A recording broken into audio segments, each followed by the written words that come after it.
you find that you connect very well with extremely religious people?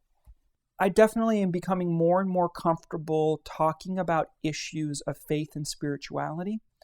And I believe actually that it's one of the missing elements that's hiding in plain sight. It's actually one of the core issues that we face as a culture and as an economy.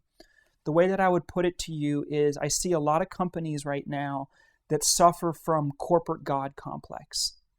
Corporate God complex is when we confuse money for God. And so you see a lot of companies who are incredibly successful, and even those with the best of intentions, that in our model and version of capitalism, where in essence you become the king of your ecosystem, of your fiefdom, and of your, of sort of this is your dominion. Mm-hmm. And as a company grows larger and larger, it takes on godlike qualities. And that just is what it is. The challenge is there are few corporate leaders who recognize that dimension that's at play. Mm-hmm. And how do you effectively steward and work with the shadow of this corporate God complex?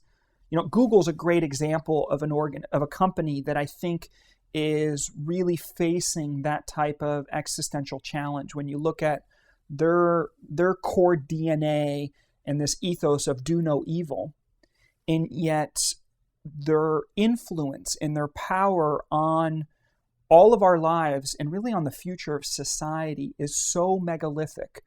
And they've had some struggles and they've had some stumbles around ethics and around how do they wield their power responsibly.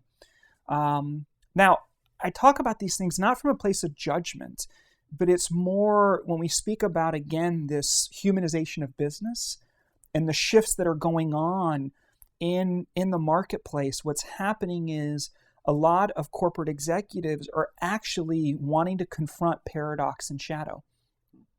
They're wanting to look at how do we make the world a better place, or how do we, at the very least, really look at the impact and value of our company's services and products, and try to tread more lightly, mm-hmm. or have a greater impact in people's lives. But guess what? We're also running this business, and we have all these pressures from, if we're a publicly traded company, from our shareholders, and we have all of these pressures about the game that we're playing and how we measure success that make things very challenging for folks. And a lot of this, all of this that I talk about, actually, a lot of this comes back to faith. Not faith in the purely religious sense, mm-hmm. but faith in the sense of, do you have faith in the future?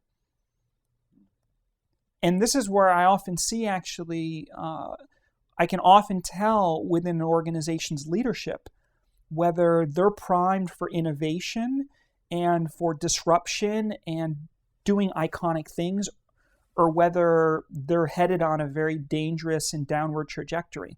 And a lot of this comes down to, does the leadership have faith in the future, and can they effectively tell that story?